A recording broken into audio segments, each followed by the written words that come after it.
Good evening, good morning, good afternoon, whenever the fuck you're watching this. This is episode 3 of Backyard Buckets, brought to you by Backyard Sports. With me, I've got Raul, I've got Andy. Raul, how you doing, buddy? Man, I'm here. It's Monday. That's the I feel like important this part. is I feel like this is a solid way to cap off a Monday. Is to just let off a little steam, and some fucking players let off a little goddamn steam this weekend, dude. Goddamn I right mean, they did. we've seen some solid performances this last weekend, man. Damn right. Andy, what about you, buddy? How you doing? Yo, we saw the Lexington Steel performances this weekend. Fuck, Laying that man. pipe. I mean, we're gonna get to it a little bit with some of these players since last Monday when you saw us, but even the guys we don't, or the guy, despite the guys we mentioned, there were a lot of 35 plus point performances this week in the NBA, and heading into that final 20 game stretch after the All-Star break, it's fantastic. We're here for it. So let's jump right into it, man. Let's talk about these 40-plus point performers. We've got them scrolling across the bottom, but we got LeBron with 56, Tatum with 54, Ja 52, Joker 46, Middleton 44, Fox 43, Luka 41, and 8 other players had 37-plus points in a game this past week. And 2 of those guys, if you notice across the ticker on the bottom, put up their big days against the Warriors. One of the 3, 4, 5 best defensive teams in the league. 2 big games against them this week.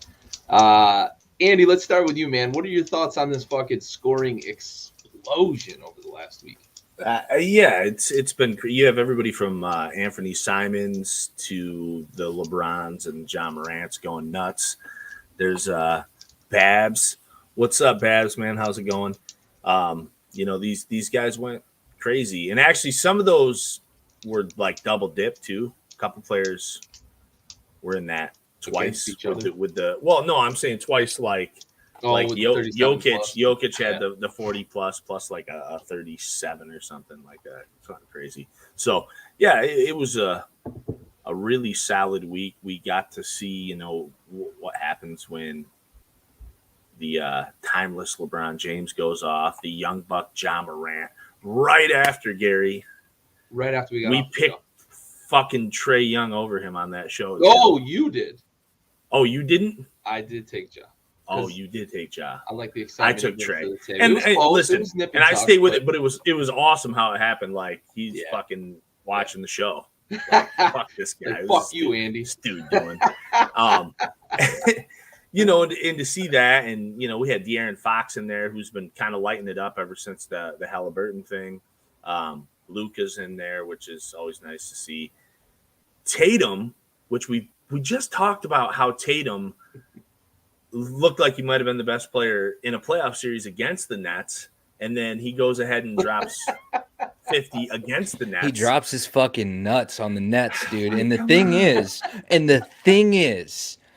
that also, I mean, if there's anything to take away from that, it's that the fucking Nets got exposed big. And this is huge problems for KD right now. We are wasting valuable fucking KD years. Well, it is in the big cap too, I think, and not to mention Middleton. We'll say Chris Middleton, great job. Nikola Jokic has his 40-plus point game off the heels of not playing some, and DeMarcus Cousins filling in like the old boogie. Yeah. More than better. I mean, if you can get that much out of your fucking 8th man. Out of a cast off. Come on, bud. Yeah, for sure. So I want to follow up you mentioned, and now I'm losing it. Raul, I'm going to pass to you for your thoughts. It'll come back to me, I promise. I had a question to follow up. It'll come back to me. Raul, what are your thoughts on the Sixorian my very brief opinion about what's going on. Like, I just want to get to my question. What the fuck is going on in Brooklyn? Like, what is going on? Yeah. Why are they not answering? We're going to talk about Brooklyn here in a little bit, but yeah, it doesn't look good right now, man. Yeah. Doesn't look good. That's all I give a shit about right now. They need to get healthy and get healthy fast. Real quick. Yeah. All right. So my question came back to me. Andy, I wanted to follow up with you. You mentioned De'Aaron Fox, since the Halliburton trade, has been playing better than probably we've ever seen him. And he's had some productive years since coming into the league, but he's been a different person over the last probably 2.5 weeks. Right. Did the Kings stumble into something? Or is this just a coincidence? I know we made fun of them a little bit. Yeah. With them choosing Fox over Halliburton. And it wasn't Fox's fault. I know I said something along the lines of like they traded a guy who they haven't really seen much from, opposed to holding on to a guy who they've seen things from. And that's not me saying they've seen bad things. I've been a De'Aaron Fox guy, ever since he's come out into the league. However, it's just really odd to trade a guy in his second year after showing so much promise. But yeah, Fox has been on a tear, and he's doing the things that we know he should do. I mean, the 19th of last month is the last, or the 16th of last month is the last time he scored less than 20. And he's only scored less than 25 one time in that entire span. So, I mean, guy's tearing it up. He's in a shit situation. They did, however, maybe they took the steps that are going to benefit him. They get rid of a guy like Bagley, who they shouldn't have taken in the first place. Now that we saw what was available in that draft after him, right? I mean, they went on the upside of Bagley. They whiffed on 2 real superstar caliber players. They get Halliburton, the third fiddle to last year's rookie class, but a fine player. And they bring in a guy like Sabonis, who's a good player, who's yet to prove it on a team who wins games, and maybe we'll see something with him and Fox here in the future. I don't expect anything right away because that team has a lot of holes, but maybe give it time. De'Aaron Fox is, I think the one thing you can say about De'Aaron Fox is he's proven his worth. It's just one of those situations where I think we got on their case a little bit because, like, how do you trade Halliburton so early in his career? If you're going to make a trade on somebody, you at least make the trade with the guy you're familiar with. Well, you got to remember, too, like, I think to add to that, right, with the ceiling that Halliburton, the perceived ceiling that Halliburton has versus a guy like Fox, who we know what his ceiling is. And it's a fine ceiling, like you mentioned. He's not a terrible player, but, like, Halliburton has potential to elevate, beyond what we've seen from De'Aaron Fox based on last year's performance and, obviously his draft position and what they thought of him coming out of college. You also got to remember that last year, in the immediate aftermath of LaMelo Ball breaking his hand, everybody was on Tyrese Halliburton saying he was going to win Rookie of the Year. Now, Melo comes back and plays stellar to close the season and wins Rookie of the Year, as he should have. But there was a time last season that, by of course, de facto, because of the injury, Tyrese Halliburton was viewed as the best rookie last year. And then you go and trade that guy this year. So that I think just adds to what you were saying, last week and this week again, reiterating, like, they traded a guy in his second year that has a very high perceived ceiling in favor of, or at least it appears in favor of, a guy who they know where his ceiling is, and it isn't as high as it looks like Halliburton's might get to. Right. I think any shit we've given the Kings is solely based on their handling of Halliburton and nothing to do with Fox. Because, I mean, on record, I think Fox is a better player than Halliburton. I think Fox is a better player now than Halliburton will be. I just don't understand giving up on a second-year guy with so much promise. Right, for sure. Raul, any closing thoughts on this list or the Kings? No, I mean, I hope the Kings can figure it out. You want to talk Ja Morant? No, I mean, Yes, dude, you do. Do it. You should. Jaws Now's your fucking. time. Now's your time. You sang his praises 2 weeks ago. I think more so than Gary and I even did. No, for sure. Like he just continues. He continues to do Ja things, and there's a lot of hype around him. And what I like about him is that like he creates his own hype, but he comes through every fucking time, dude. Like he makes a show of it. And he shows his ass. And whenever he goes and puts up fucking 52 against the Spurs and has multiple, like a poster and a fucking highlight reel that gets millions just on one game. I mean, come on, dude. This is the entertainment value alone in Ja Morant, despite his stats. I mean, the NBA is fucking proud to see it. Me as a fan, he is fucking my favorite player in basketball right now, hands down. Not even close. I like that transition because we're going to move on to looking at who the future face of the league is. And I think there's a lot of momentum right now for Ja Morant to be that guy. And for all the reasons that you just mentioned, Raul, right? He's exciting. He performs at a high level. He's a quiet guy that really leads that team, but he's got so much like flair and flash for a quiet guy. He doesn't talk a lot, but that motherfucker lets his game do a lot of talking for sure. And you mentioned the huge dunk, just yamming on people all the time. But then that full court pass, one, I want to highlight the fact that pass was fucking phenomenal to begin with. Yeah. But then for Ja to catch it, falling out of bounds, make that little jump shot, that's unreal shit. Like that's elite athleticism among elite athletes. Like that's just, it's different. It's different. This is like an NBA caliber Globetrotters game. Like it's just the shit that he's doing. A 360 dunk. Get the fuck out of here, dude. I can't with you. But I want to circle this back around to the future face of the league, right? Because we're talking about potentially Ja Morant being the future face of the league. Why isn't a guy like a Giannis Antetokounmpo, who's already won an MVP, he's won a Finals MVP, he's got an NBA championship, he's exciting to watch in a different way. He's a good guy who's doing things for his community, taking care of his family, sticks around in Milwaukee, right? Loyal to a team that was loyal to him. Why isn't that guy potentially going to be the face of the league? Where does he go wrong in terms of being the face of the league? Andy, I see you smirking over there. I'm going to pass it to you first. Just Malcolm in the middle. Yeah. Nobody likes the middle child. Yeah. So you said it earlier in the chat a little bit, like, does he get lumped in with LeBron? And I don't think he gets lumped in like with LeBron. However, I think KD gets lumped in with LeBron, even though there's like a 4-year age difference. Nobody wants the face of the league with burner Twitter accounts either, though. Right.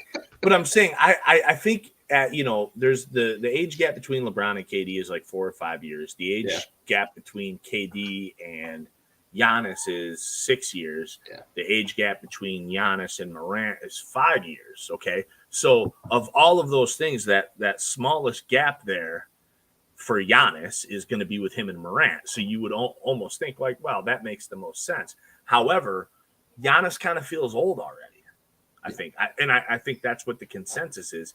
Ja feels fresh, brand new. You're going to throw him in there with Trey. You're going to throw him in there with Luka, Jason Tatum. I think Giannis is probably more classified with like a Donovan Mitchell or a Devin Booker, those guys who he's clearly better than by leaps and bounds. But I think the biggest thing is for Giannis, when you look at him, you don't think those names I just named. Like, you don't think Luka, you don't think Tatum, you don't think Ja. You think of, maybe unfairly, you might think of LeBron or a Paul George or a Kevin Durant, or even Nikola Jokic would be fair, I think. I think Nikola Jokic would probably be the fairest one, and Joel Embiid. They're more his age. But, yeah, you blame it on LeBron and even Durant to an extent that these guys won't fucking go away. I mean, Durant's only 33, but like LeBron at like 30, LeBron's got to be 38, right? 38, 36, 38. He's several months younger than me, and I'm inching towards 39. Old. So yeah, there we go. He wanted it. He wanted it so bad. It's fucking Kango. LL Cool J over here. Dude, come on, man. But yeah, so hate the drip. I think we lump him into a weird part. I mean, you know, Giannis should have been going toe to toe with like Victor Oladipo, who RIP everything on his body. But yeah, it's an unfair age thing because he's 27. He's 27. Yeah. Like, you know, LeBron is a decade older than him. So it's just. Yeah. You know, the way I put it earlier, too, is like he, you know, the way he would get lumped in with LeBron, I think his career started too early, right? He came out of Greece at, 18 or 19, and he's been in the league for almost 10 years now. And that whole 10 years overlaps with about six years of LeBron just completely dominating the league. But his entire career, LeBron's been the face of the league, right? So, you know, I think it's the situation where his career overlaps enough with LeBron that, as you put it, right, Ja's fresh. And this actually happened with LeBron a little bit though too. I mean, LeBron was a huge name, but he was kind of flooded out by Kobe for a long time because Kobe wouldn't go away. Yeah, for sure. Raul, what are your thoughts on this? Face of the league. I mean, the face of the league is going to continue to be Ja as long as Ja's healthy. And the reason I say that is very simple. Like, Giannis is no doubt talented. Luka, again, all of these guys have a great marketing presence too, as well as, you know, their popularity's there. But Ja is, you said it, and I don't think you quite understood that you said the point, but that was it. He is fresh. He is the current talent pool in every fucking city in America. And he is the elite version of that style, that presence. I mean, that ball is life movement that you see on YouTube. Like, he is I mean, come on. He is the YouTube god. Like, you know what I mean? Right. So, we know what Giannis is. Giannis has reached Giannis is probably as good as he's going to be. You think? Which is pretty good. I don't think so, man. I don't think so. I think he gets better from a skill point, but at this point, he's going to start losing the other stuff. Yeah, the athleticism. Once you start inching towards 30, he's going to start losing. So he's going to be a combination of the things that I'm getting better at with know-how and the things that I'm losing with age. So I don't know how much better he's ever going to be than he is right now and next season. With like a guy like Ja or even Luka or Tatum, we're like thinking, what can they be in 4 years? So if Ja's already able to drop fucking 50 points and make a full court alley-oop fucking shot, nuts, dude. Things like that, he didn't dunk it. He shot the fucking. I mean, I'm looking at like we just like could this? I think we're thinking in our heads, could this guy average 35 1 year? And I think we thought a lot of the same with Trae Young last year when he was beating up on the Knicks and doing the fucking bows and the big smile in NYC, that kind of shit. It gets people excited. People want this stuff. So I just, with me for Giannis, we've seen enough out of him that we know that, like, if he does get any better, it's not going to be a big jump. It's going to be something small. As where somebody like Ja could fucking, I think he could still make a pretty good leap. Well, that and the fucking big guy's never the focal point. You know what I mean? Like, Giannis is what he is. There's no doubt. But again, Tim Duncan's going to be the greatest power forward of all time, in my opinion. But again, there was how many other people that were way more important than him? So Ja is the Kobe. Ja is the Kobe, and Giannis is the Duncan. That's what's always made LeBron unique too, with his marketability and being the face of the franchise. Like, LeBron's not a big guy. Yeah, he's literally a power forward who can play some point guard, but like he's not a point guard, right? And that's what's always kind of made him unique. The big man, it is tough to market the big man. Like, Shaq is probably the only real true marketable big man we've ever had, and he was still overshadowed by Kobe, MJ. I mean, to an extent. I mean, he was just in regard to the big guy, but as far as GOATs, we've never talked about Shaq being a GOAT, and this is what we're talking about. Maybe not GOAT. Yeah, you know what, though? The Shaq conversation. But this is what we're talking about. We're just talking about it in real time. We're talking about 20 years from now when we talk about Ja being a GOAT. Like, that's what I think we're seeing with Ja. I've seen the narrative. We're seeing a Dwayne Wade, a Kobe, fucking Allen Iverson all in one person. I mean, it's insane. I actually, real quick, because I was going to say something else, but you just said Dwayne Wade, and Am I wrong though? no. He I'm definitely not has talking about. incorporated- I'm not the talking about style Dwayne is Wade. there. It's I amazing. kind of think the Dwayne Wade. I think the Ja Morant comparison, Dwayne Wade is kind of. That's not what you were Right. doing necessarily, but I think that's. I know, That's but we got on almost the a- historical conversation. That's And I'm almost a thinking, smooth comparison though, because Exactly. they play a bit alike. Yeah. The athleticism is there, the Especially bounce is early there. in Wade's career, for sure. Right. I mean, Josh shoots better than Wade ever did already. I mean, Wade Yeah. was a pretty atrocious shooter, but obviously the league didn't command it as much then. But for Shaq, I do want to say though, I think Shaq is I think right now, in all of the basketball conversations and all of the basketball shit podcasts I've watched and social media opinions I've taken in over the years, I feel like Shaq is getting more due diligence right now in the current in 2022 than I've ever seen him get. Ever. Because I'm starting to see a lot of fucking people who are intelligent basketball people putting Shaq in the top 8 or 10. Number 4, number 5. He's creeping in. He's creeping in on Bird and Magic and Jordan, or not Jordan, Kobe, into those territories. And in a lot of cases, over like Russell or Will or Hakeem, who in past years, it was a foregone conclusion that he was behind those guys. So I think that and it's one of those things where time makes a difference, but I think people are really starting to appreciate Shaq. And not that matters into this show, but you said Shaq. No, but that's real though. Really, That's he's getting there. I mean, it's awesome because fuck man, Shaq might be the reason I'm a huge basketball fan. Yeah. He was so fun to watch, man. He was so fun. And the fucking charisma. Yeah, I mean, the GOAT talk is going to have to continue to be adjusted.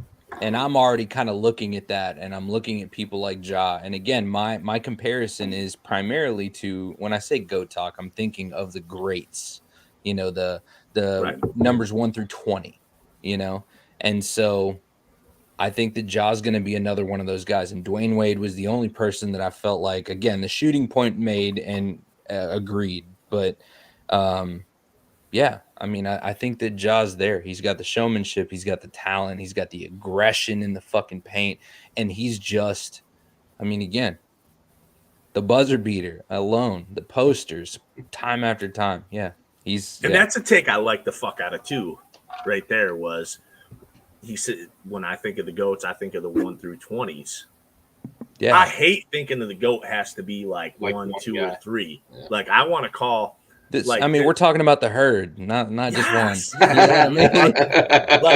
There's some points where I want to be I want to tell a younger person Vince Carter or Allen Iverson. Yes. One of my goats, one of my goats, because but if it's not fucking LeBron, Kobe, or MJ, it's disrespect. And it's no, man, there's generational talent on top of that, and there's the GOAT of that generation.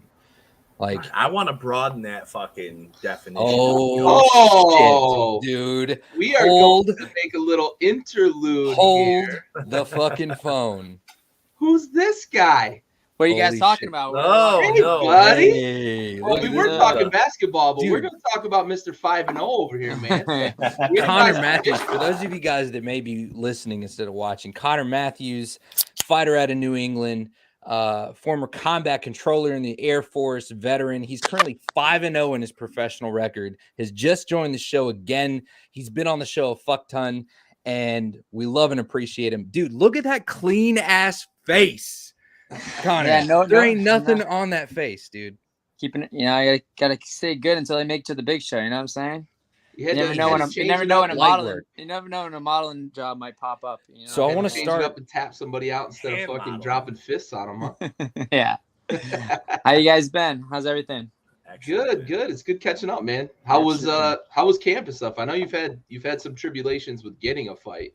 Yeah. How'd that go? So, I've been in camp. I've been in camp since July. Yeah. So it's my last fight was July 10th before that one, and we've been staying ready just in case anything popped up, and I had a couple fights scheduled that fell out, so that happened. So I just been still staying at it. So I got really good. I feel great. That's probably the most sharpest I've ever felt going into a fight, and it showed. And then again, I had 4 opponents fall out for this fight before I got that final opponent. So I mean, I got matched up with some good guys. Guy from American Top Team, kid named Keith Speed from American Top Team. I was hoping that was going to be the guy I was going to fight, and then I don't know, he got popped his knee or something. They said like a week out, something ridiculous.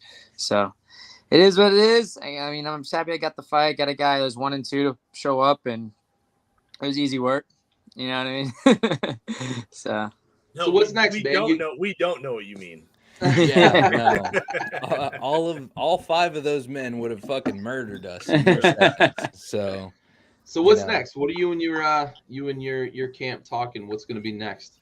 So obviously we're gonna so April, there's some shows going on around here. There's a possibility in those. So maybe I'm hoping April, maybe end of April, like April 25th or something like that.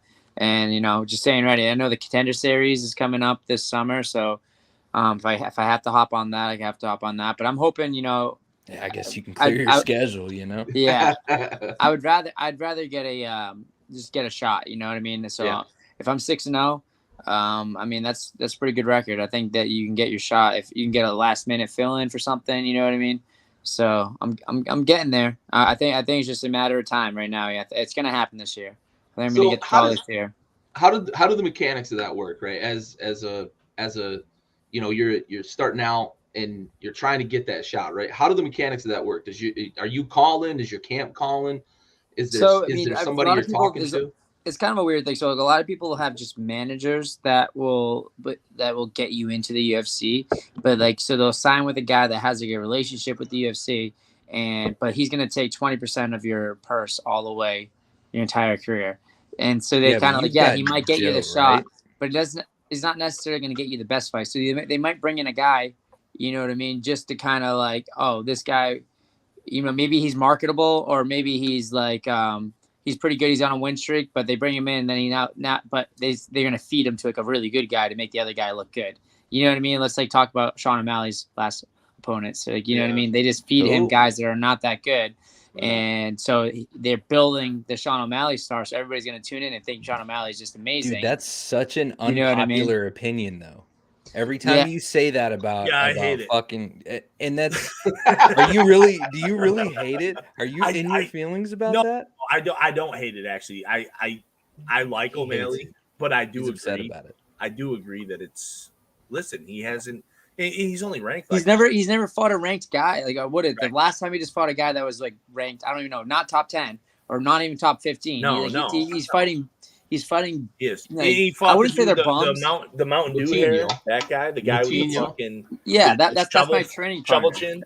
Holy shit, dude. That's my boy, and I love Chris Montino. He's my boy. But that guy's the most iron-headed fucking dude ever. Oh, he's fighting actually. He's fighting this weekend. He's fighting a guy who's 42. So I'm hoping the guy's old as hell. He's from Argentina. I'm hoping Martino gets a win underneath his belt, and then you know what I mean. Because that'd be cool. Because I'm glad he was ready. That's the thing. So Chris, he was fighting in the same promotion that I just fought in. You know what I mean? I don't know what his record was, but I think he's got a couple losses on it. And then he was just ready. And then they were looking for a fight for Sean O'Malley, and they called him up you know what I mean? He knew he's a tough kid. He's going to stay there throughout the whole fight, but that makes Sean O'Malley look better than he actually is. You know what I mean? That's kind of the. I don't think O'Malley knew he was that tough of a kid, though. No, I don't think so either. I think he surprised O'Malley for sure. I mean, it's safe to say he surprised most people watching because, I was dude, he was just chewing on those fists. Stop. Oh my god, dude. His green hair was fucking worried back the entire time. Dude. But yeah. Yeah. I have to say though, ever since he got that fight, he's gotten so much better. Nice. I think it's because before that he had a full-time job, and he was training. So now that he got paid finally by fighting Sean O'Malley, and he could just focus solely on fighting, and then he started turning it up. He's just I spar with him, he's so much better. His hands are way better. So I'm excited to see what he does in this fight. All right, can you still beat him though? He's a 35er. I'm a 45er. So Fair you enough. know, So I yeah, do good against him. It's light work. So, Sure. all right. So another guy doesn't make it out of the first round. So in the event, whether it be Contender Series or UFC, I mean, what's your anticipation on who you think? Like we've talked about who you think you can beat, and I feel like you're confident enough to say that you can beat everybody, and I think that that's totally fair. Yeah. My only take on you, just entirely from the get go, and take a sip real quick. I think the only thing you're doing wrong at this point, Connor, is that you just need to drag somebody out into the deeper rounds. I'm serious, man, know, because man. only because the UFC is an entertainment business. You have to be able to. And look, you're making light work of the scrubs, and as a competitor, your job is to finish the job as quickly as possible. Yes. And I think that you're doing everything right there. But the UFC has like this WWE kind of side where you do does. have to provide the entertainment side. It does, and I think that's I agree. Honest to God There's a little feedback, bit of man. that, but then there's like a little bit like so. I have my coaches on one hand saying you go in there and you fucking finish the guy and you get the tough fights later on. Like don't Right. don't go in there and do something stupid and risk getting caught. Like that's what I'm getting. That's what I'm getting from my coaches. You know what I mean? They're like don't Isn't be that fucking kind of the throwing prevailing spin. sentiment, though, that like the UFC takes notice when you put on a show and stop people? Right. O'Malley is a prime example of that. Like again, Yeah. the reason why he's so popular is because of the show he puts on and the Right. fact that he's like the Tekashi 6ix9ine of Stupid the fucking UFC. face tattoos. Yeah. Yeah. CTE or No, he was literally like he's taking pictures with a kid, like they're friends. Yeah, I believe it. So that I mean that's the thing. He acts like he's like he's like I don't know how old he is. How old is that guy? Fucking he's younger than me. So but he's just in that scene. You know what I mean? He just knows how to be like fit to the appeal of whatever the fuck that mumble rapping bullshit is, and he just fit that. You know what I'm talking about? No, I like for that sure. take. Absolutely. He just fit into that. I mean, that's his brand, and he does a really good job with it. He's pretty. I mean, when I listen to him talk, he's not like a complete idiot. He seems like a pretty smart guy. He's just, he just fit his brand. He does really well on the social media, and I understand. I respect it because that's a big part of the game. The game's not just fighting. You have to build a brand around you. I feel like I'm doing that as well. So, like, you know what I mean? I got my thing. I got the special operations background. See, and I think you know you what I are mean? too. And I don't want this to ever come across as a dig because it's not. I just No, think it's, we're just I talking think that's here. This is not dick. I legit think that that's just the only thing that's stopping you now from getting that call from Dana is that like you just got to have a highlight reel. You know, I agree.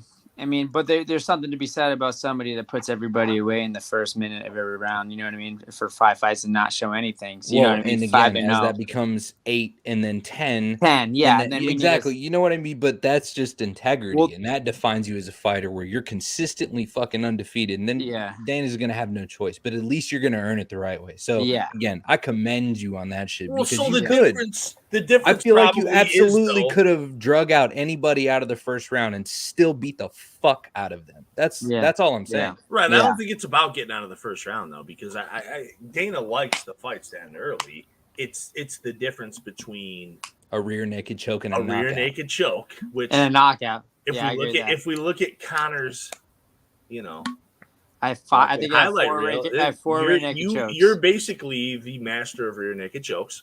Apparently. You You know what's funny? I I paid never money. hit I'm that- the I never master of hit that. Miller Lights, and you're the master of rear naked chokes. Well, what a rear naked choke is somebody that doesn't want to be in the fight is trying to find a way out. They turn their back somehow, and I feel like he gave it up, snatch it up. dude. It's not a like, you know what I mean? It's not like I'm a master of a rear naked. I don't even get rear naked chokes a lot when I'm training with guys. It's the reason why I'm getting is people just turtle on me because they don't want to get hit, and then that's the reason why you get it. Well, no, I agree with you that No, it is Jorge simpler- Masvidal it is a prime simpler to get example of somebody how in to a rear defend naked a rear choke. naked choke. Yeah, It's yeah, simpler to do that than it is to do a lot of submissions. Yeah. Absolutely. It's, a guy gives up their inexperienced or just, like you said, gave up. But, Yeah. with the O'Malley thing, it's going to be like he's just fucking striking. And they Yeah. might not even be hard strikes. He also I had mean, Snoop Dogg fucking commentate his Wow. Contender Series. That's man. that's I the mean, thing that got him. and it's one of those Oh, things where Melly, people like oh, his Melly. fucking style. it was hilarious. I mean, that's how I discovered Sean look O'Malley. at, I mean, look at in a nutshell what Covington has become because Yeah. of his hate me fucking attitude. Yeah. Which, you know, nobody. And dude, he was buys at this like point. that wasn't him at all. No, Like, he until even he was said like it about to to get Usman. cut. We could hear him. It's on still the hot not mic. him. Yeah, No, still not him. but it sells. Exactly. Uh-oh, we've lost Connor. Oh I no. think he's froze up. That's what I'm saying though, is the WWE kind of side. There's the entertainment side of this Right, it sells. that I is mean, always gonna be and fuck, dude. Connor came up expecting us to just sing his praises, bro. We just fucking checked him real quick and like, hey, you're doing great. However, as some inexperienced motherfuckers, please allow us to Get 'em. provide you input. No, Well, all right, back to the Colby Covington thing. Like I feel like he was about to get cut from the UFC, and then he just started talking shit, and all of a Right. sudden, the next thing you know, Right. everybody I think he is really good, but like, dude, like he's And all it took was a publicly. there's no doubt about that. known He's a good Trump vote. fighter. he just did, he did what he had to do. It's pretty well documented. That, Yeah. like, you have one fight left. We're not going to keep you on. And he just started running his mouth, whether that was his idea or somebody in his camp's idea. yeah. Like, it fucking worked. He's made more money after that than he's ever made before. And, So, he's a good fighter. I mean, don't get me he wrong. is. I want to He see is, the but he's guy not get the most knocked out exciting. every time. He's not the I most want to see him exciting get fighter. beat up, but he's a good fighter. I Mhm. mean, listen, some shit. So we know Dana's there. He goes to these. Hey, did your opponent not make weight? Mm. Was he not? Yeah, but he was 156? the last second fill-in, so that's kind of like Jesus I don't think Christ. he even tried. I don't think he even tried. He was 156, but I don't think he like weighed in at 156 and then blew up to 165 the next day. I think he was like 156 and then walked in the cage at He fought at 157. 158. Yeah, Oh exactly. my Like, he god! Like I think I weighed in at 149. My coaches call me. They're like, what's your weight? I'm like 150. I'm ready to get to 145. They're like, stop there. I was like, all right. So then I weighed in that thing at 149, and I was like, he's gonna be like 156. I'm like, all right, great. So he steps on the scale, but I looked at him. I'm like, this guy's small. He looked like a child. You were You know what I still mean? bigger than him. Like, Yeah. Oh, I stepped into the cage at like 60. What do you walk around at, Yeah, like mid camp before you 168, start dude. your cut? What do you walk around at? So the weight I see on the scale the most days when I wake up is 166. That's like my weight that I usually am. I get up on after a weekend. Sometimes I'm 168, 169. You know what I mean? And then I float between them. So I'm like Depending on how many beers you have. yeah, exactly. So fucking ninth grade, bud. How long?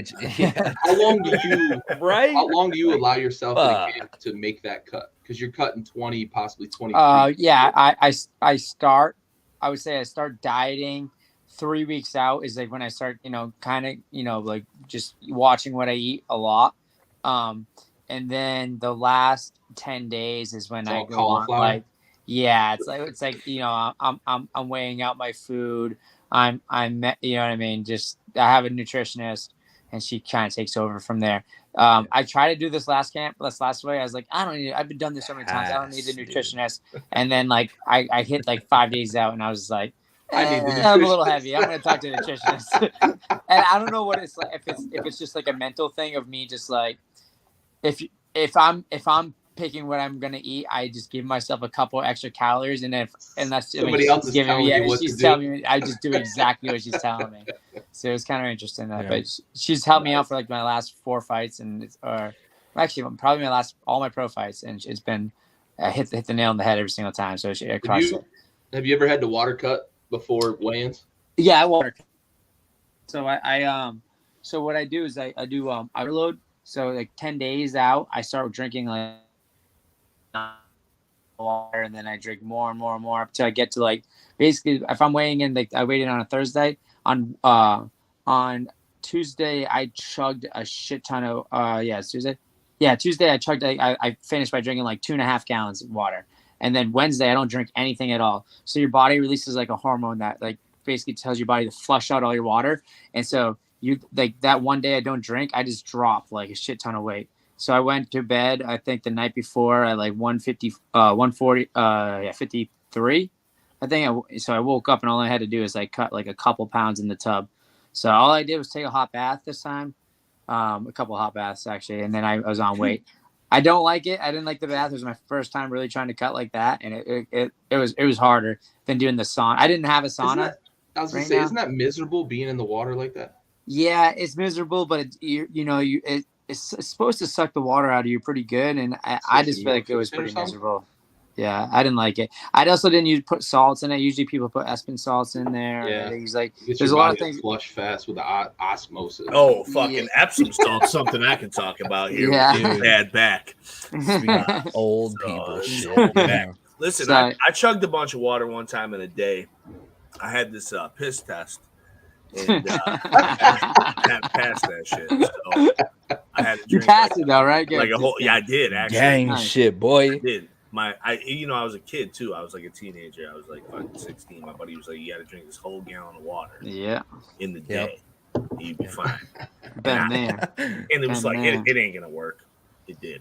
I love the old wives' tales, but the ones that work were solid. But like there was a lot of old wives' tales about. Well, listen, if you drink a whole gallon of water, what are you pissing out other than water? Right. I mean, in today's world, that doesn't pass because they can detect against. Well, but I mean, it's cool. Right. You're right. This you're was right. 20. This was 20 years ago. Right. Yeah. Cool. Aging myself again. Epsom salt. You know. Yeah. Listen. Hey, listen. Go fucking plug in another fucking 8-track. Let's move on. Oh, come on. So we Connor, had cassette tapes by then. Jesus. I have cassettes. Do you have cassettes, Connor? Connor, you've never even seen a cassette. I've seen cassettes. There was a not cassette. Yeah, I think the little Connor. While I'm picking on you, do me a favor. Turn your camera.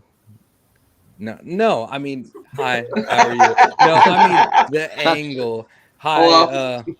Yes, there we go. Attaboy. We got the wide view. But that's War Baby over there. Yeah, speaking of which, War Baby, as you won, you were walking off stage and you almost like didn't even see her. She was trying to call you. And then wow, you guys noticed that? Oh, I fucking and you're diving him out right here. Hey, bro, I've been married for 12 years. I know the game. Okay, I know where your faults are, and I'm just telling you that's where it was right there. You almost missed. I did almost miss her. That's sorry. Right. Yeah, I did almost miss. I wish she would have been pissed. I got your back. And even more fucked up from sleeping on the couch. Yeah. Oh, dude. I actually kicking me out of my bed. Yeah, right. How was that? Here we go. So how was that pizza? How was that pizza? Oh, I crushed that pizza. It was pretty good. So I got a pizza sponsorship, which is one of the best sponsorships you can get. Of course. Because, I got to go down. Actually, it's funny. I haven't really been to the actual place. I've been there not in a long time, though. So there's a like a pub pizza, like a restaurant pizza. Yeah. But then they also sell it in stores, too, all around Massachusetts. It's like a big thing in Massachusetts. Cape Cod Pizza. So it's a big thing around here. So I just been getting it from the grocery stores, but they told me I can go down there. And I'm gonna go there and I want to get like a day of. I'm gonna have to try that out. I'll be up there in July. So that's been cool. I got a couple good sponsors. So nice. You gonna come up here in July? Yeah, I'll be up there in July. I'll be in Plymouth. Oh hell yeah! That's where I fight in Plymouth all the time. Do you fight in Plymouth? Yeah, nice. I got a buddy of mine is getting married. He's marrying a girl from Plymouth. So nice. I'll be up in July. If I have a fight, in July, you gotta make sure. Dude, if you have a fight in July, we'll be there. I'll be up there for the whole week. My in-laws live near Springfield, and my wife's grandma lives in Weymouth. So we'll be up that way. Mid-July. This is the most northern shit I've ever heard in my life, dude. Like, what are you even talking about? Oh, Christ. Listen, they're just fucking town names. I might be coming down to Texas pretty soon. Yeah, well, fucking bring your Weymouth, because that'll shut down the whole fucking state in Texas. If you guys get some ice, if you want to have a smooth transition to be able to come down here, it's very simple. Just come down here during the fall or the spring because you won't survive in the summer. Okay. And and the spring is much more like I've your been there in the So, summer. yeah, and I you died, I went to right? selection in the summer in Texas. I know all about it. Suffocating. I was in Come basic on, training in dude. Texas. Yeah, but it was Air Force basic training, though. You know what I mean? So it was a lot. Hey, I patched You got that. sunburned It while was- you were it on the wasn't that fucking. hard. Well, you got sunburned while you were on the fucking back nine, dude, in boot camp. Yeah, we Get the did. fuck out of here. You fold laundry. That's all you do in the Air Force. They don't even give you guns. Yeah, dude. Holy shit. Yeah, You know, it's dude. hilarious because, like, not being in the military, I see the Navy guys pick on the Air Force guys, but I It's was the only ones that we really have to That's compare. the only one Yeah, you it's can. funny. I thought the Navy guys were the butt And of the the Coast jokes. Guard. I Not pick knowing on the any Air better, Force guys. you know? The Air Force is ridiculous. It's a joke. Let me tell you when it comes. You to, are kind of the exemption. I mean, you're kind of the exemption. I One am, of the but we didn't only really ones in the Air associate. Force I is- didn't really. We had our own little squadrons and on our bases that weren't even like attached Right. to the Air Controllers Force. are Exactly. different. Yeah, Controllers are but different. it was pretty. Yeah, it's pretty ridiculous to be honest. I had a buddy in the Air Force that went on a 4-year vacation in Germany and came back with a BMW. Yeah. And I was like, That's a standard what did Air you Force really, career what did for you you, really yeah. do? Standard Air Force. Yeah. What did you really do? Yeah. Yeah. You should have asked him his handicap. That would have been the real question as to what his rank was. But Connor, as always, we really appreciate you being on the show. Congratulations, 5-0. My pleasure, guys. And Hell it's yeah, time, buddy. Dana. I fucking know you're watching the show. Call Yeah. the man, Controller MMA. Be sure to hit him up. Connor Matthews, everybody. Thank you so much for joining us, man. I appreciate you guys. Thank you so much. Have a good night, guys. Yeah, you Hey, too, how's bro. it going, buddy? Hit me up when you're up here in July. Absolutely. All right. Dude, hit me let's up do when it. you're in Texas. All right, I No, will. nobody's going to Sounds good. Texas. All right, love you guys. Later, buddy. Trying to get out of Texas. All right. Bro. Well, let's get nice little transition back to basketball here. So we were talking We're about. only 46 minutes in, my bad. I'm glad Gary remembers where we were. Hey, that was great, man. Anytime That was Connor, awesome. anytime Connor Yeah. can make it, man, it's fucking Connor's good a shit. real one. I like the All right. little- So Aaron Burt made a comment in I think we should talk about it because Burt alert! This might be a pretty good comparison to who Ja Morant really is. Oh, let's hear it. I got to hear it. Derrick Rose Sure. is pretty close to, like, Yeah. Wayne Wade's a great comparison. I think Derrick Rose pre-injuries is a pretty close comparison too, man, because the style of play and Derrick Rose was compared to Dwayne Wade when he played.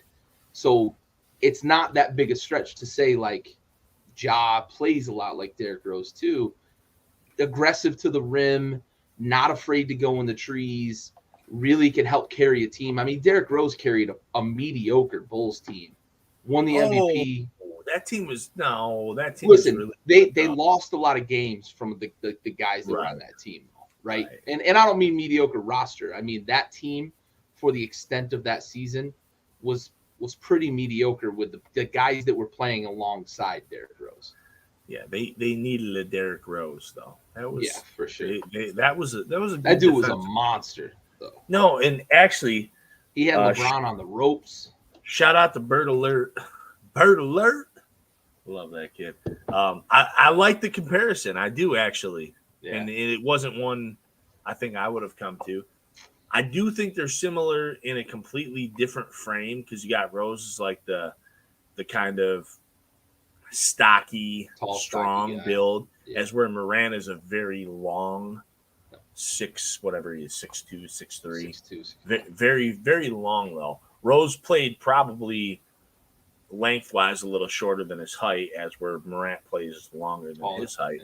However, I do think that's probably the most spot on one, honestly. That's pretty good. That's, And I that's don't a- even that's a think good Aaron one. was intending to make that comparison, but when he said that, I was like, "Fuck, No, that's a that good one, man. I makes I sense, like man. it. Makes sense." I enjoy the comparison. I really do. All right, we're gonna transition here from the face of the franchise discussion to a couple of segments here. We're gonna start out with "Ball Don't Lie." Ball don't. She.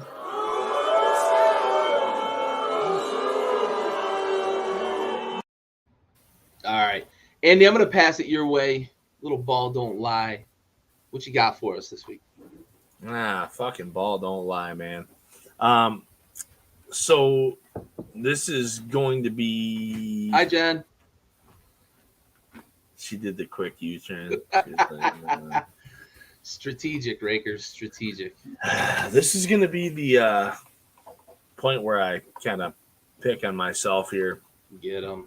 I said it. I think it was 2 years ago. Have we been doing this 3 years?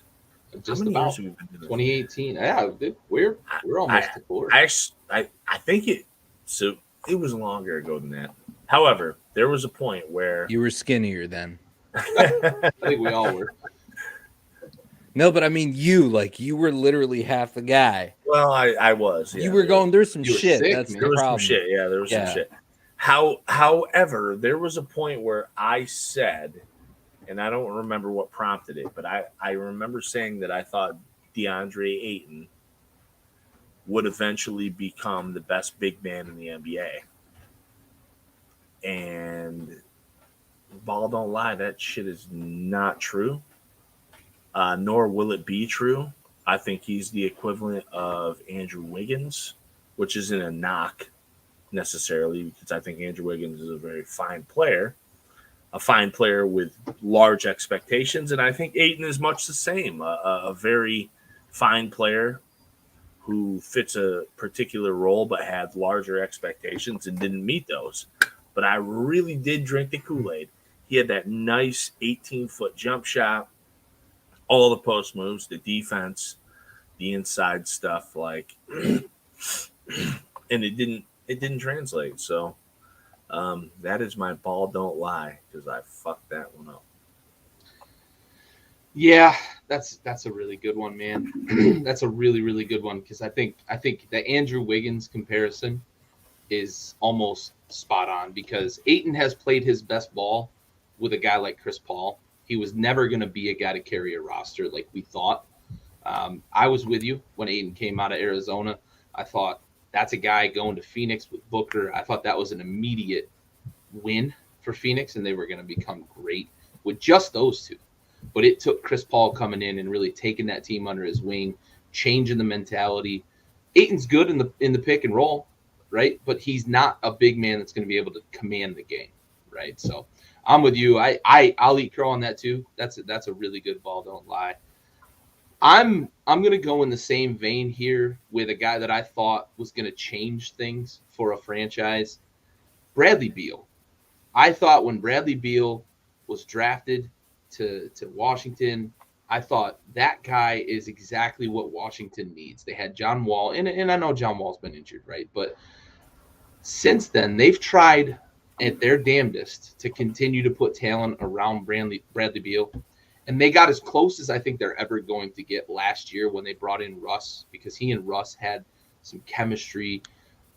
Russ dominating the ball, Beal able to just concentrate on scoring. And they obviously didn't play a lick of defense, but man, they could run the score up on you a bit last year. Bradley Beal is never going to be the guy to carry a franchise. And I think what's going to happen is, man, he's just going to continue to labor in Washington, score a bunch of points over his career. We're going to look back on him and say, man, this guy scored a lot of points, but never won any fucking games. And I'm going to eat crow on that, because I thought he was going to be the difference for Washington. So, ball never lies. Never lies. I feel like the only part of that though is that Beal's not the problem. Washington, like the organization, is. It's a little bit of that. Like the Wizards organization is not the most well-run organization. I will capitulate to that. But Bradley Beal is just a guy that he's out there to get his, and he's not out there to make the people around him better. I started to realize that toward the end of last year when he and Russ were running. I don't love that take though. I'm not even a Beal guy, Gary. What I'm seeing from Beal the last couple of years is a player who is so okay with whatever the fuck is going on with that franchise. Maybe that's what it is, man. That he's just settled in. Maybe that's what it is. He's settled. You could be right. Right. Because when he and Wall, that may be more the case than him not being like able to the make guys 4 and better. 5 seeds, right? When he and Wall were like the 4 and 5 seeds playing in the East, I thought they And were so close, man. And they were good. I didn't see that kind of Bradley Beal. I do see it now. I see what you're saying. Yeah. I feel like he's a player who's given up. And we're in the era where like players make their own mind up. And I feel the same way about Damian Lillard in many respects. Like, go. Like, if you need to go. But there's only so many places to go in this league. And there's so many other players that determine the movement. Yeah. And it's some guys get fucking left next to the trash can. And I think Beal is certainly one of them.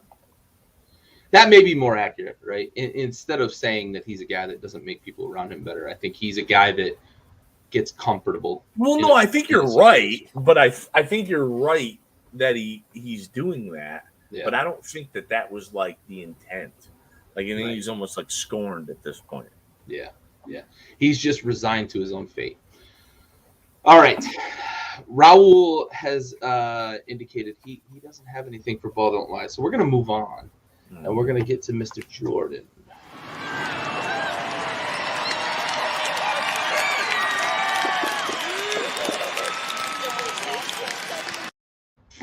All right, Andy. What do you got for I took that personally? I took that personally. I pass it your way because I've got something in store, but I think you may be going the same route, so I hope may not. Be pivoting. I hope not. So I alluded to it, last week, and I said I took.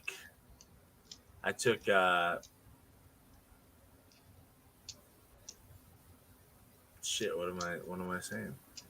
I took Trae Young. I took Trae Young over John Morant. This is exactly where I was going to go, and exactly why I passed your way first. And Ja took that personally with the 50-point outing. Like, while you were taking Trae Young.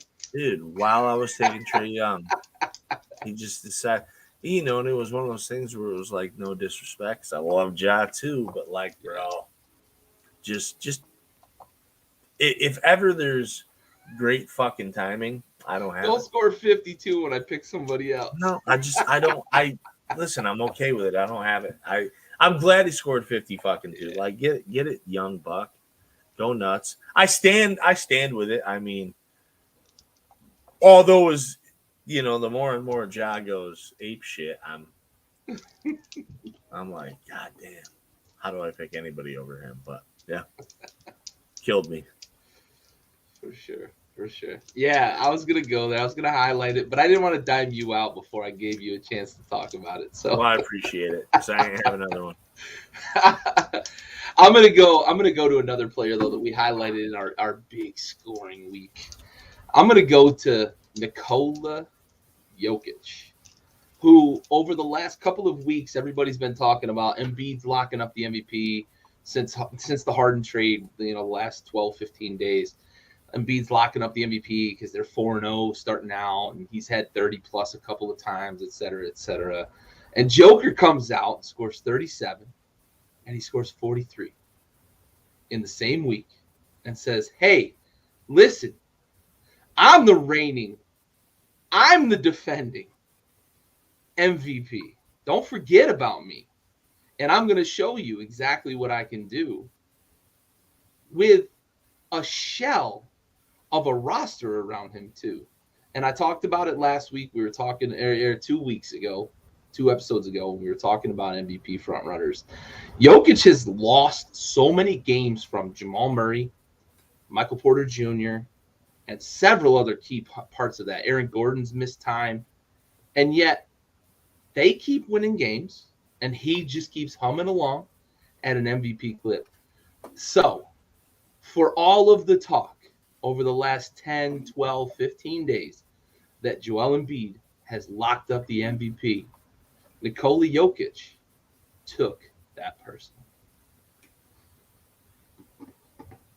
All right. I want to pivot over to salute to service. Raul, I'm going to pass it your way. Give me 1 second. I got to change brands here and get to... before you hit that, though, Yep. I just want to say I took that personally. You got one. I'm sorry. It just goes to Jason Tatum. It's simple. You know, because again, he's just solidifying that the fucking Nets are in trouble. And Jason Tatum going off is, you know, is what we get to see from them. Yeah, hell yeah. Tatum's an assassin, buddy. Fucking assassin. All right, let's get to our salute to service. Raul, I'm going to pass it your way.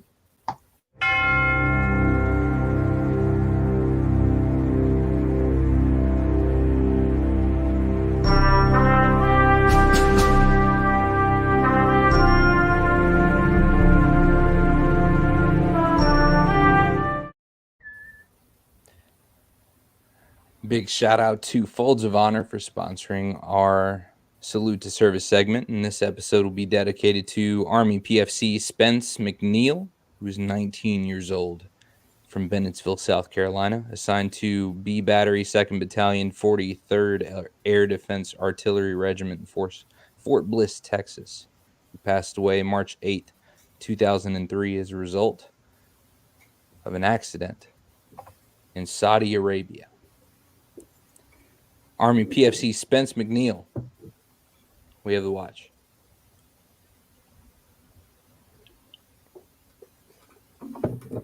Dude, fucking 19. That shit hurts, man. That shit fucking hurts. All right. Let's try to transition. We'll pick the energy up a little bit. We've got a new segment this week. A little bit like any of those that have tuned into the Backyard Blitz Cap Facts. We call it Splash or Trash.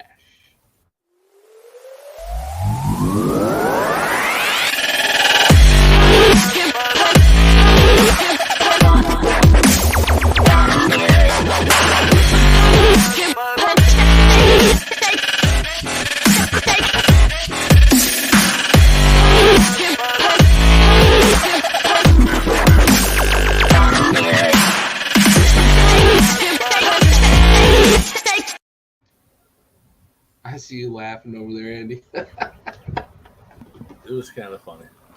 I like it. Oh, shit. All right. It's the first time I've seen it. I mean, hey, you know, we're in a rebuilding, you know, and all right. Our first Splash or Trash topic is Splash or Trash. The Lakers are still dangerous, assuming they make the playoffs. Andy, let's go to you first. it's Splash. They have to be. I think, well, I mean, assuming the playoffs mean a play-in game. Right. That's included. That's playoffs. Right. So a play-in game, absolutely, because you get 50-some points out of LeBron against one of the marquee defensive teams in the league, like we saw with the Warriors, and he dashes your hopes. So if you are the 10 seed or the 9 seed, like, you don't think that can happen to you, fuck your life. I mean, that might be your destiny. In a 7-game series, I don't think so. I have to me, this is a 2-parter.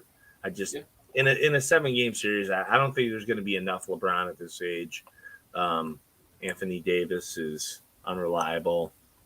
Russell Westbrook, unreliable.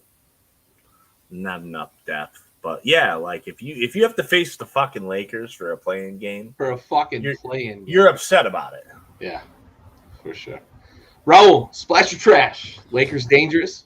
I think it's the safest splash ever. I mean, it really is. It's again, you're betting against Tom Brady. It's fucking LeBron. There's still a problem. Period. So, I actually interpreted this differently, right? By dangerous, of course I was looking at it from the perspective of I'm a top 4 seed, right? And I have to see the Lakers in the playoffs. Am I worried about them, right? And I frame it that way because it's still splash. Right? Because Andy, you say like LeBron doesn't have enough for a 7-game series, but if LeBron gets hot for 3-4 games and gets a little bit out of AD, and Russ isn't a trash bag, like it could be over in 4 or 5, right? So I looked at it from that perspective, and I immediately thought 7-game series is trash, but like at minimum, they're gonna be a problem.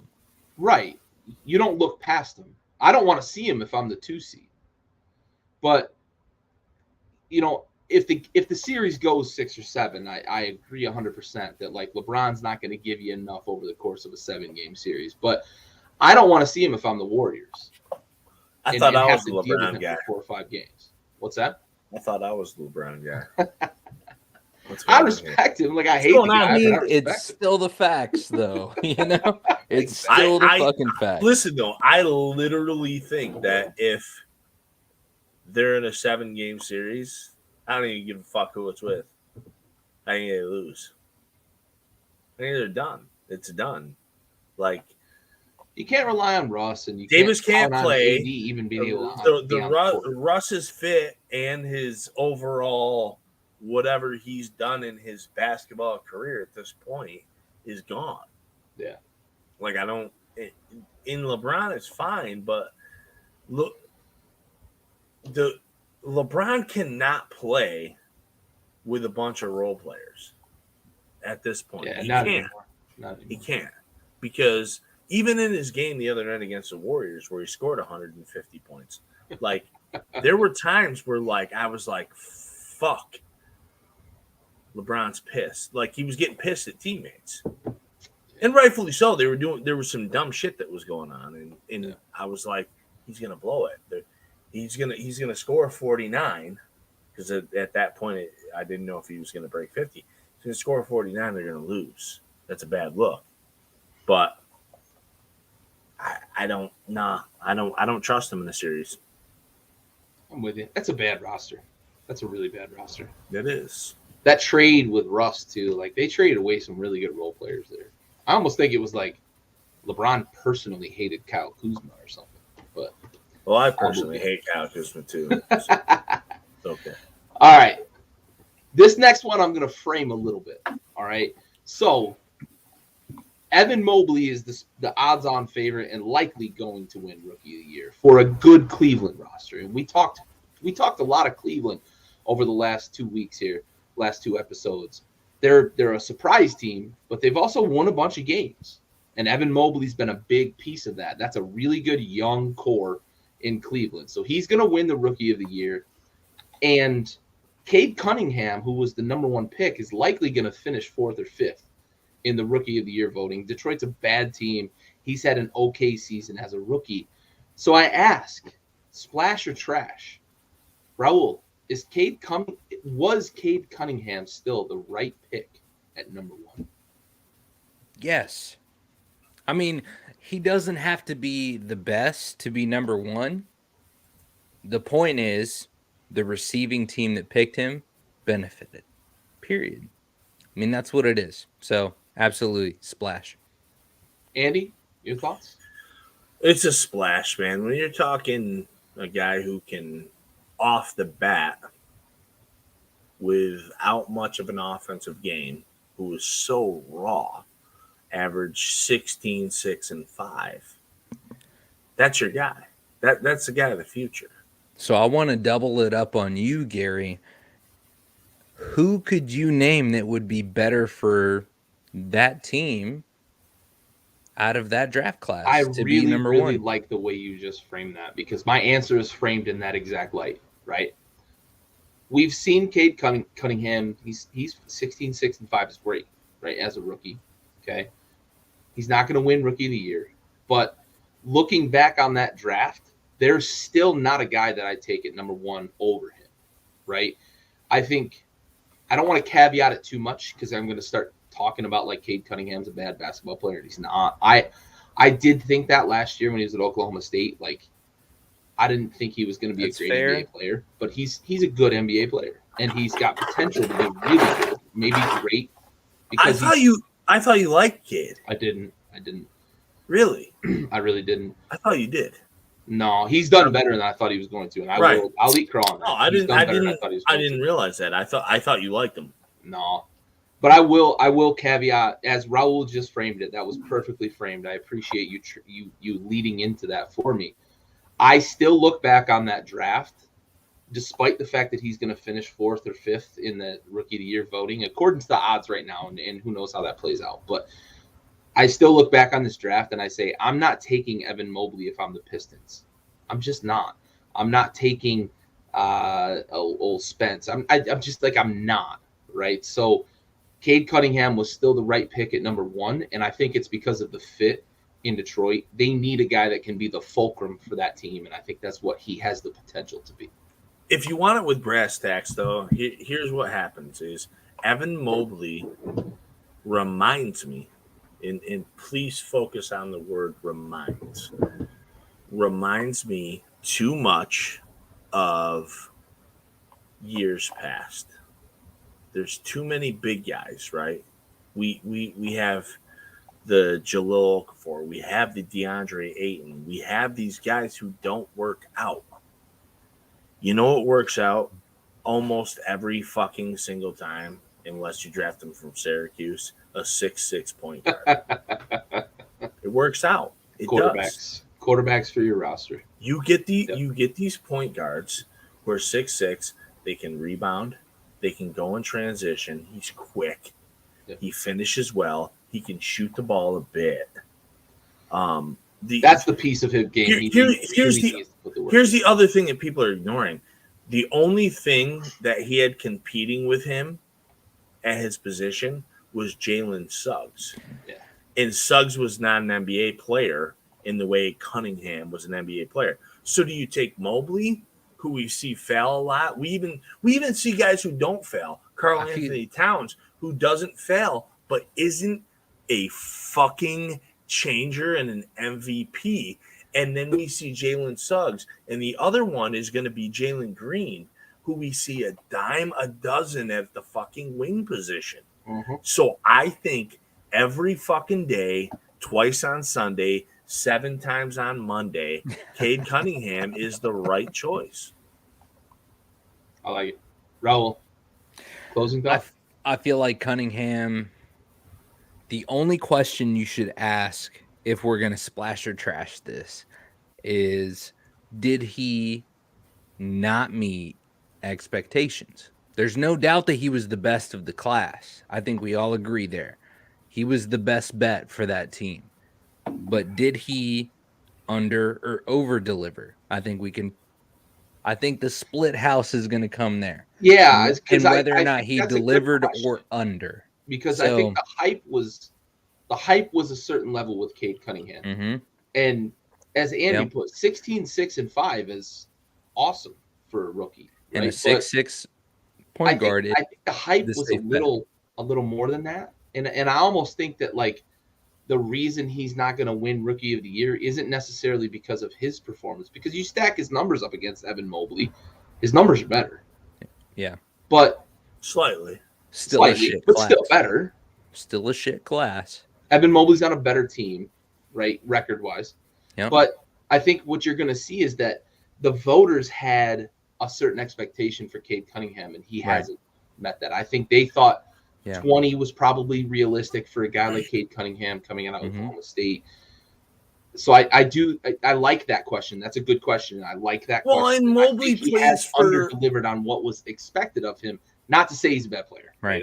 You always have to caveat. Which means he's still better than Zion Williamson, is all I'm saying. Is that because we all overestimated we all had really high expectations for Zion, and then he not only under-delivered, he over-delivered Uber Eats to his house, and now he can't continue his basketball career. So all I'm saying is that we need to stop looking at Cunningham like a fucking problem and just appreciate what he's done. Well, okay? The marketing hype biggest can be guilty of over, over forecasting, if you will. Danny, Mobley's biggest bid is going to be that he's playing pretty good basketball as a rookie on a team that a couple days ago was like the 5 seed. Now I think they're the 6 seed, and they're overachieving. So, but this rookie class though is sneaky good. Yeah. There's several really good rookies. You've got I don't think there's a lot of superstars in this class. no, but we don't need superstars. Right. Like we don't have to.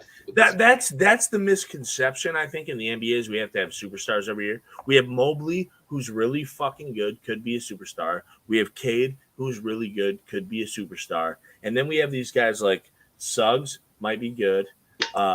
Duarte might be very good. We have Jalen Green, might be a superstar.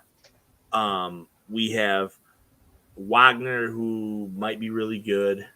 We have fucking Giddey from OKC, who might be really good. We have a lot of guys. Knows who the fuck he is. Right. And they don't know who Wagner is either. We have a lot of these guys who might be really good role players in a couple of years. And that's what the NBA needs. We need these guys. We can't just have fucking stars year after year after year. That's not going to pan out. Right, Raul? Get them. But instead, you just have to have people with really strong Instagrams. Like that's kind of, I feel like that's the focal point of sports in general right now, man. The hottest stars don't just compete on the field or on the court. They compete in all facets. And that's what we're dealing with. Period. So I mean, talking to Connor was a prime example of that. I mean, it's social like media game. Dude, if you were not controversial or if you were not getting like eye-opening response at all times, you're not relevant. And that's what sucks is that we have to ignore great talent for popular talent. Did the president call you today? Which one? Did the president call you today? We talked to Zelensky earlier. He's doing well. Fucking A. Yeah, for sure. All right. I think we're all in agreement, but for different reasons there. That's an interesting conversation. Yeah. I like that. And Raul, It's awesome. well done with that. Well done with that question midstream. Took it a bit far. Yeah. Hey, that was a good ass question midstream. I like it. All right. We're going to move on. We're going to talk about somebody we just mentioned a moment ago. Actually, I'm sorry. I'm getting ahead of myself. We're going to talk about the Brooklyn Nets. Raul brought them up earlier. Hey. Are they going to be a top 8 seed? Now, we have to remember now that there's not just 8 playoff teams anymore. We've got the play-in. So, splash or trash. The Nets will not be a top 8 seed in the East. I'm going to start this one out, and I'm going to say this is splash. However, when Kevin Durant comes back and he's healthy, we might see a play-in team go a long way in the playoffs in the East. Nobody wants to face that team if KD's healthy. Ben Simmons, if he makes good on what we sort of think that he could be for Brooklyn before we get to playoff time, I don't think anybody wants to face that fucking team. And we might see a play-in team knock off the 1 seed and make a real deep run into the playoffs. But I am going to say that this is splash, that they will not be a top 8 seed in the East. They have not played well, and KD is still days from really just, being the guy, that they need for this team to really start winning games. Andy, I'm going to pass your way. I see that look on your face, buddy. This is a tough one, which is, kind of why you're the one that proposed I wanted to cue it up because they're currently in a 3-way tie, barring games tonight, with the Hornets and the Hawks, who are both young teams, obviously, right? Yeah. So, we got that 8 through 10 matchup, and I gotta call it splash too. I don't think they're going to do it, man. I think with the limited amount of games left, I think they're going to run out of time. They're going to run out of time, and they're going to run out of steam because they're playing against Trae Young and LaMelo Ball. And it's not just Trae Young and LaMelo Ball. It's look at the teams those two play for. You have young guys. You have horses. Yep. This is a horsepower fucking race here, and the Nets don't have it. I don't see it. I think that they're going to be a problem, obviously, in a play-in game. I don't want Kevin Durant and Kyrie Irving, potentially Ben Simmons in the first round. No, chalk me up for I'll pass. But no, I don't think they finish top 8. I do think they definitely finish a play-in team, but not top 8. How about you? So before we get to Raul real quick, I'm going to interject here. How about you mentioned Kyrie, and last week we were talking Brooklyn's going to get 50% of him back, but they're not. They're not. What kind of craziness is that? That in New York State, they still have a loophole that prevents him from being able to play home games. Bro, the world's crazy. The mask restriction and the vaccination restriction being lifted in the Gen Pop, it's not lifted for private establishments, and it's crazy to me that they were just on the brink of getting 50% of Kyrie Irving back, and they still aren't. We live in weird times, bro. These guys, listen, I don't care where you stand on mask or not. Like, I don't want to hear it. Like, you can be for the mask, you can be for not mask. These motherfuckers have been breathing on each other and sweating on each other all season. They allow kids in New York State to wrestle, but they have to wear a mask. They can wrestle, but they have to wear a mask. These people have been on each other all season. So I'm just even the NBA. Let's go down to the NBA. All right, and I live in New York State, right? Too, Mm-hmm. and I coach high school basketball. Yeah, and our kids have to wear masks, right? Not anymore. Right. Basketball season, it's over now. Yeah, it's gone. Season's over. Doesn't exist. Yeah, but so is the season. Yeah. So the season ended, but before that, we were wearing masks.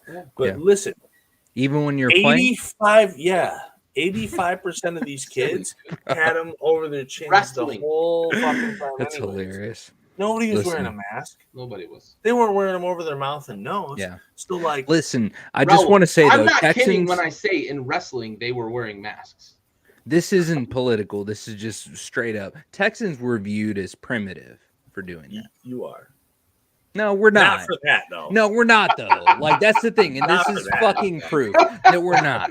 Okay, we don't have salt trucks because we're not used to ice.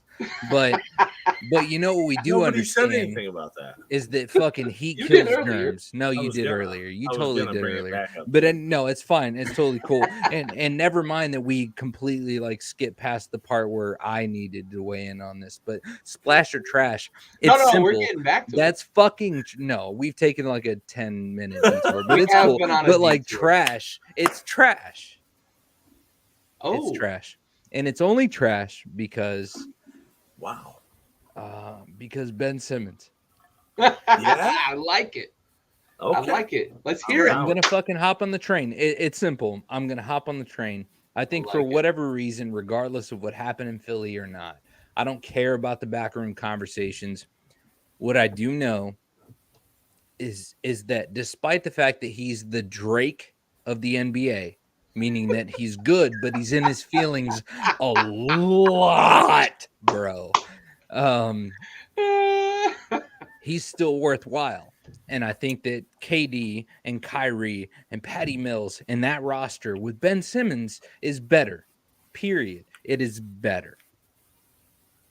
And so I think for that reason, when you have greats like KD in the mix and you add supporting characters like the Patty Mills, like the Ben Simmons, I think at that point, there's no doubt you're a top 8 seed in the East. All right. I like it. All right, let's move on to our last topic of the night. Last splash of trash. Splash of trash. Russ Westbrook, who's taken a lot of flack this year for the struggles in LA, the Lakers, putting a lot of blame on his shoulders. Andy, will he be a starter in this league next year? No. Nah, he's done, man. You're trashing it? Yeah, it's trash. It's trash. You I don't even want to do it, man. Like, you don't think he's one of 30? No, I don't. It's not even because of that. It's not because he's not one of 30. Like, he's going to be better than 30 other point guards. However, there's other things at play. There's money. There's growth. So you're not getting any growth out of Russell Westbrook next year or the year after or ever again. He's where he is. Pyramid. He's actually, his pyramid was here. He's here now. He's lost a little bit. Athleticism is gone, right? He's lost a little bit.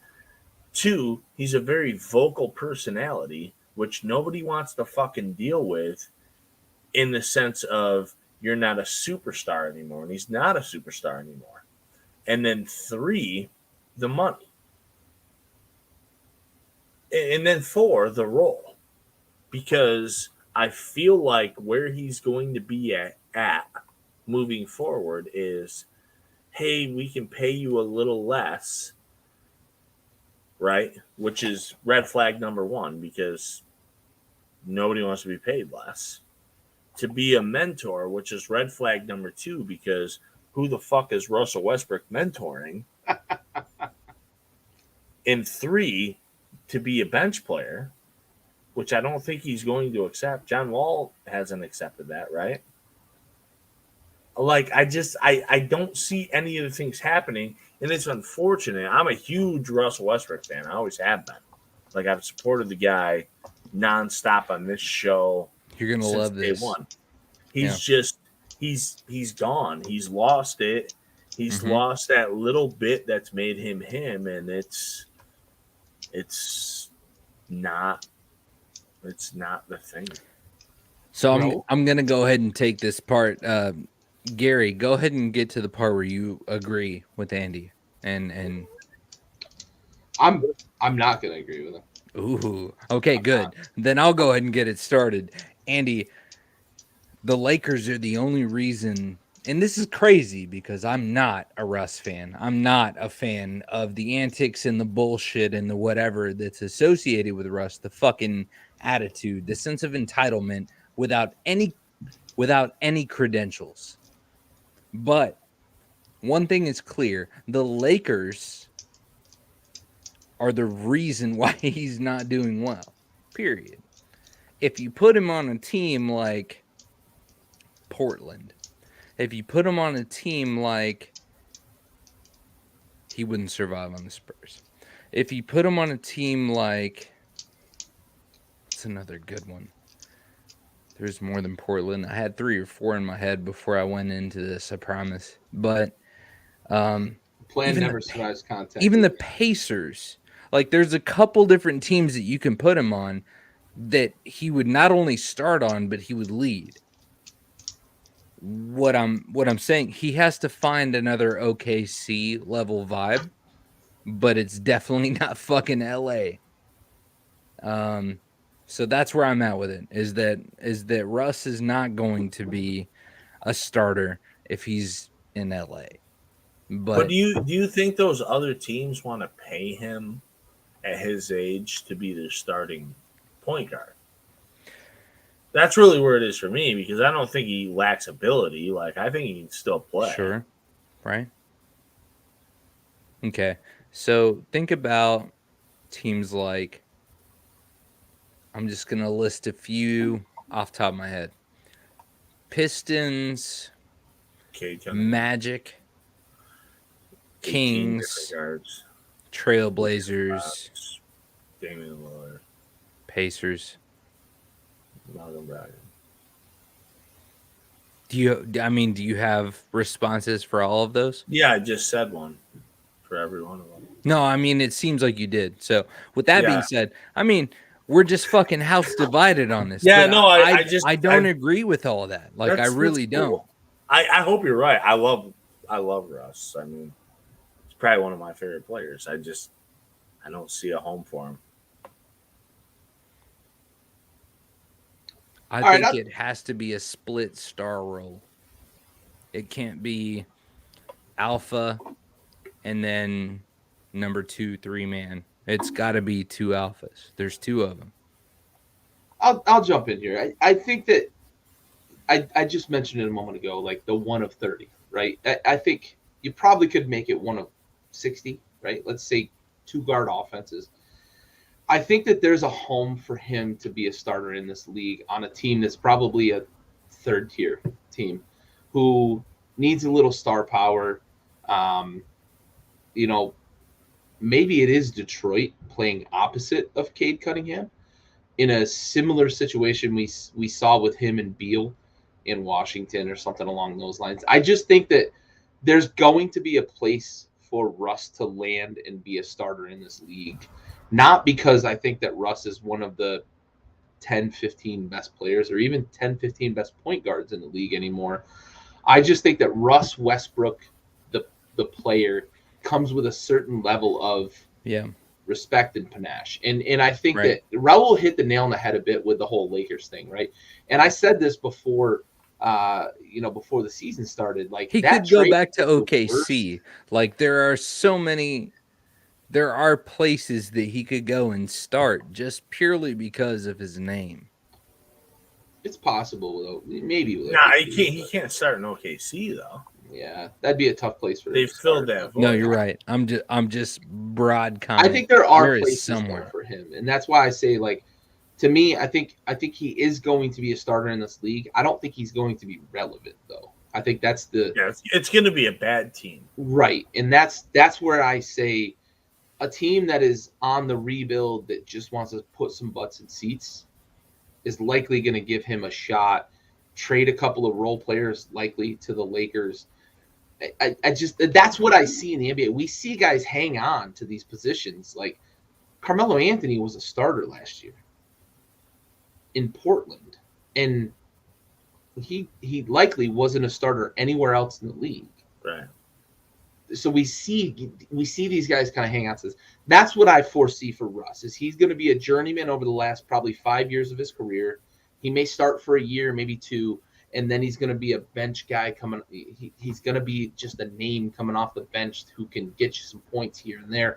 That's what I see, and that's why I say this is splash because of that reason. We see these guys do this stuff.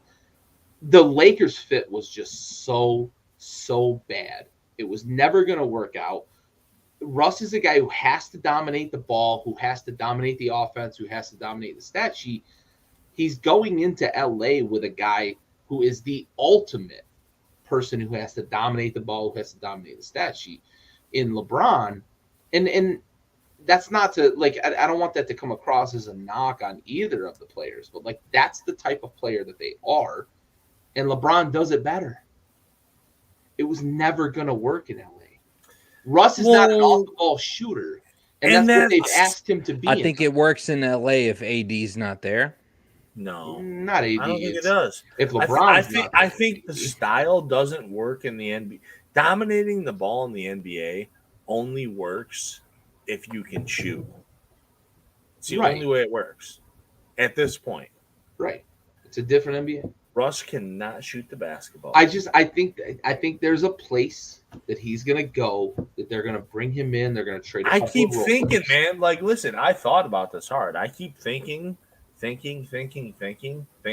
Like the money and the like who's where. I think Raul's mentioned 2 teams that makes sense if they're going to go with that 2. He mentioned a few, Orlando but I didn't. And Detroit and Indiana are 2 places I think that is potentially because I feel like Indiana's a stretch.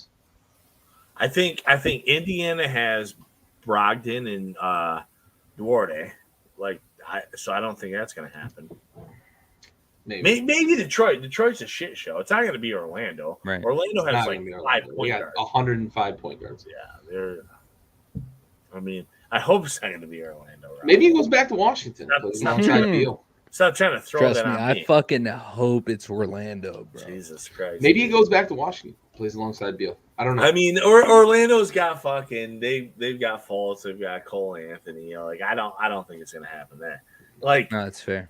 5 years ago I begged for it, but I don't. That's my thing with Russ. Is it's not me hating on Russ. I like Russ, and I do agree with Raul in the terms of I think being in LA is fucking him up a lot. Yeah. However, I don't. There's still the question of where he's does a puzzle piece that I don't know where to put. Yeah, where does he fit? Like where do I stick? LA this was guy? never the answer though. I can tell you this: No. his ego will not let him Does he go to the other play LA? a backup role. Like, I don't think he's gonna be on a bench next year, dog. I Like, he's agree. either He in gonna playoff not P be in had the some league. Good days in Oklahoma City. Ego aside, though, like where do I stick him? That $40,000 or $40 million, and I think regardless, he is not going to take a bench job. no, he's not. That's what I'm saying. Not Where does willingly. the puzzle piece go? No, I don't think. Period, Gary. Like, I don't think he's going to take a bench job. He He's ain't either gonna going to retire be. on 40 million. I'm not saying he's going to retire. I'm No, he saying might he's going to hang fucking. out. He's going to free agent through the year, dog. Like, I'm telling you, Russell Westbrook is not going Russell to Wilson, be. another fucking complicated guy. Yeah, we've got shit to talk about there too. We need to get another episode of the Blitz in too, just because of all the updates. But no, we've had you're there. right But though. still, Like Westbrook's not going to willingly take a backup position, but he's not going to walk away from 40 million. No, So never. he may not have a choice. It's not Right. a thing. he's not going to go easy. He's Period. going to get bought out. Yep. He'll be bought out, and that'll be the end of it. He's going to be. That's why I'm saying he's going to be bought out, and then where's he It's going going to to go? be on someone gonna buy else's him out, though? terms. Not the Lakers. No. I don't know. Say he gets traded to. Let's just hypothetically say he gets traded to Detroit. Are they going to buy him out? Sure, You think so? absolutely. A team like Detroit would buy him out. Maybe. Or well, no. Listen, hold on, wait. Because Detroit's the Kings, too. Right. At the Right, same they're time. Kings So Northeast. no, maybe they don't. Maybe they don't Kings buy him out. Northeast, son. Maybe they say fuck around and find out, and we killed Cade Cunningham's development. That would suck. But that's the only result. That'd be a Pistons move though, That's the only result of that. and it'd be a Kings move too. The Kings might do it. They might be like, yeah. Fuck you, Andy. You're fucking selling me on that. God damn it. Yeah. God damn it. They're stupid. Yeah. I had a fucking solid argument fucking 4 minutes ago. No, you didn't. I did. No, you didn't. I had No. Andy buying 4 minutes Really? ago. No, you had. I the thought I fucking- had a solid argument a while Yeah. ago too. Yeah, that's right. Andy was buying 4 fucking minutes ago. Right. Now No, he's you're not. right. Now he's selling me. Yeah. All right, let's close this fucking show. I'm your fucking saboteur, Fuck. bud. God damn it. Andy fucking selling me. God shit. I don't know, man. Anyway, let's It's close Raul's the show. fault. Raul, closing thoughts. It's his fault. Here's my fucking closing thoughts, dude. Fuck. Stop fucking. I like No, it. don't I do like that. it. Andy, closing thoughts. Dude, my closing thoughts Yeah. are if I never have to fucking hear Raul slurp his drink again. Like a fucking teenage girl in the mall. No regrets, Well, dude. yeah. And some kids watching this are like, what's the fucking mall? Hey, goofballs, get some Cyber culture. Monday. All right, I'm going to close this with no slurps, no regrets. We are out. Yo.